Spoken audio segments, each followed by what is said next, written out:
This is KGW News at Sunrise. Ahead on Sunrise, multiple investigations this morning into Corporal Ray Reynolds. He's the man who ran for Clark County Sheriff last November.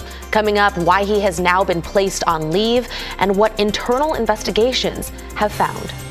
Also, some breaking news this morning from the FAA. The FAA has ordered a pause on all domestic departures until 6 o'clock West Coast time. So this is a live look this morning from Portland International Airport. We have a live report from Devin Haskins coming up here in just a few minutes. We're also live out at the Portland Boat Show this morning. It opens today at the Expo Center and it runs until Sunday. Ooh, those look good. We're going to take a look at all the cool stuff out there to help you sail in style. Yeah, that's handy. Because, isn't it? Air travel's been a mess lately. Maybe a boat is the way to go. Yeah, maybe.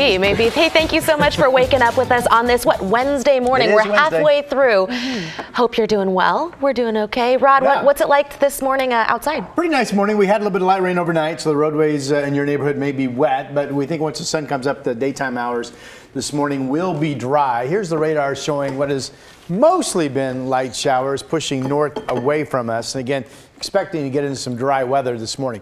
We are cloudy. We're really comfortable outside. 44 is the current temperature. And here's your day. Could open up some sun breaks like we had yesterday morning, about 49 or 50 at noon. The big story today, the headline, is a solid rain band that comes in later this afternoon into this evening as a warm front comes. Now, you folks in Salem could start getting noticeable rain as early as 2, and the main rain band probably starts to show up no later than about 4. That's your forecast. Okay, thank you, Rod. Now we want to get to some breaking news this morning. About 45 minutes ago, the FAA ordered airlines to pause all domestic departures until 6 a.m. our time as they work to restore a computer outage. Officials say the outage is affecting a system which relays important safety information to pilots. Right now, our Devin Haskins is live at PDX, and it looks like, yes, domestic flights grounded until 6 a.m. And Devin, what can you tell us there?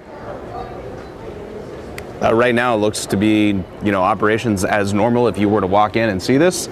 Looking at the big board that's right behind me here, you see a couple of the flights that have been scheduled before 6 a.m. pushed back to about 6:30.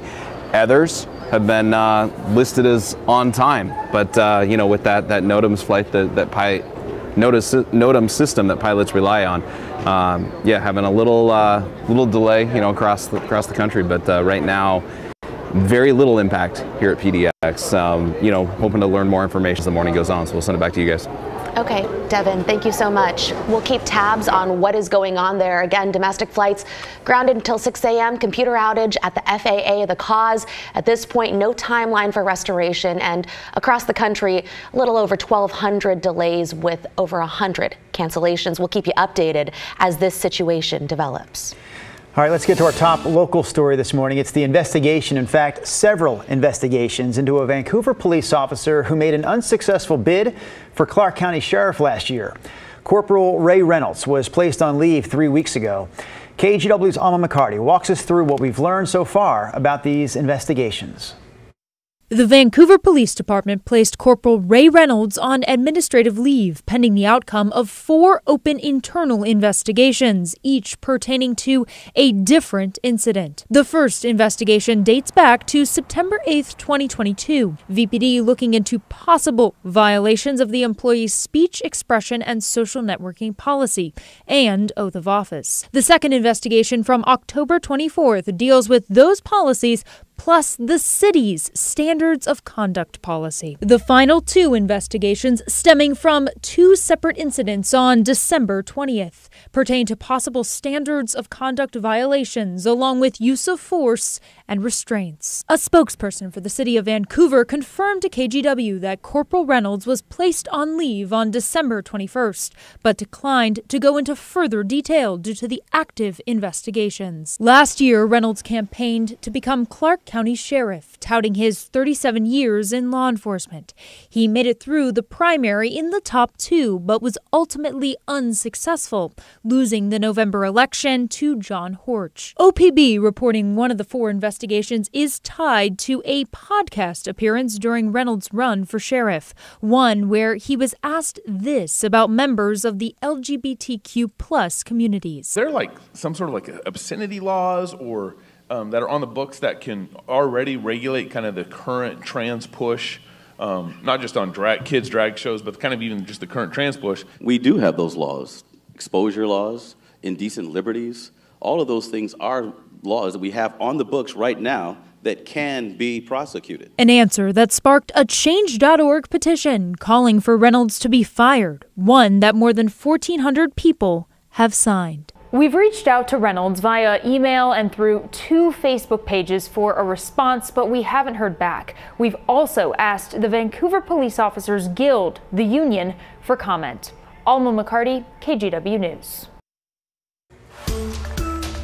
Right now, we are seeing fewer cases of RSV and flu, but COVID is on the rise, specifically a new Omicron subvariant. It's called XBB.1.5. Symptoms include a cough, fever, and muscle aches. The subvariant is highly contagious. It already accounts for almost 28% of COVID cases in the U.S. And listen to this. Dr. Katie Scharf with Kaiser Permanente says anyone who hasn't had COVID yet should expect to get infected. Hospitals right now, just with bed shortages and staffing shortages and a lot of sick patients, it's a really challenging time to be a patient in the hospital. Health officials don't have enough data yet to know how much protection boosters have against this new subvariant, but there is evidence it helps with severe symptoms. Dr. Scharf highly recommends updated boosters for anyone 65 and older, those with pre-existing health conditions, or people who are pregnant. And time for a look at today's morning headlines. Portland police and the DEA worked together to pull off a massive drug bust. They seized 30,000 fentanyl pills and 2 kilos of powdered fentanyl. That is an estimated value of about $100,000. At this point, it's not clear where they found the drugs, but police say the K-9 unit and East Precinct officers were involved. The senior advisor to Portland Mayor Ted Wheeler resigned on Tuesday. Sam Adams, a former Rose City mayor himself, sent an email to staff explaining his struggle with chronic anemia over the last year. He says his loss of energy was impacting his ability to do the job. He was mayor of Portland from 2009 to 2012 and joined Wheeler's staff in early 2021. And we've got an update from the University of Oregon on its plans to relocate its Portland campus from its current location in Old Town. The university bought the former Concordia University campus in Northeast last year. And the school says the next phase is all about renovations. Contractors will transform educational spaces, create student housing and dining, as well as recreation areas. Officials tell us students and staff will start transitioning to the new campus this summer and expect the move to be complete by fall of 2024. And those are some of your morning headlines. All right, before we get to Rod's local weather forecast, we have an update this morning on the weather situation in California. Over the last 2 weeks, California has been slammed by rainstorms, causing deadly flooding and damage from San Francisco to San Diego. NBC's Miguel Almaguer is on the ground in Los Angeles with the latest. Good morning. The storms that have ripped across both northern and southern California have been relentless and violent. You can see that massive sinkhole behind me. The road just completely buckled, swallowing at least 2 vehicles, dropping them 35 feet into a sinkhole. Incredibly, everyone inside those vehicles made it out alive, but this storm has been deadly. At least 17 lives have been lost. We also know the cleanup across the state is going to be massive. It's going to take weeks, if not months. There's downed trees, downed power lines, and there's concern that we could have more massive floodslide and potentially lose more lives in the weeks ahead. We'll have the very latest details on this story coming up on the Today Show. I hope you can join us.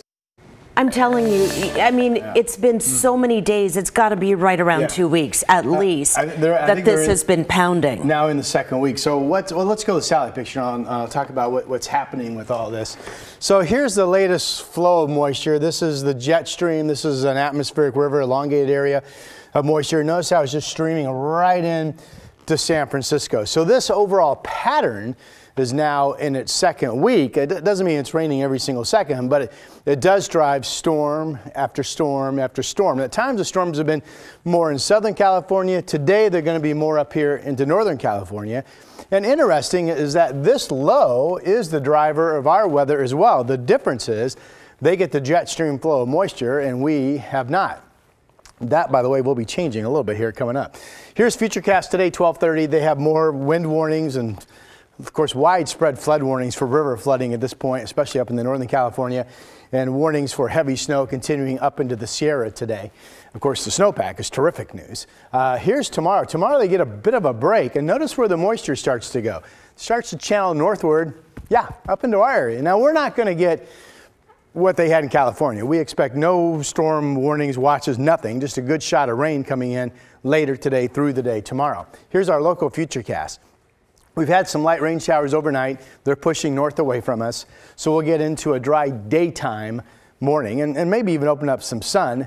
And then that's gone this afternoon as rain starts to pick up. So here's 2:30 on the clock, starting to get some rain in the area.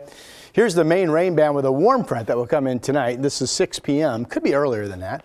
And then once that hits, it's pretty much just a solid, steady rainy evening and rainy overnight.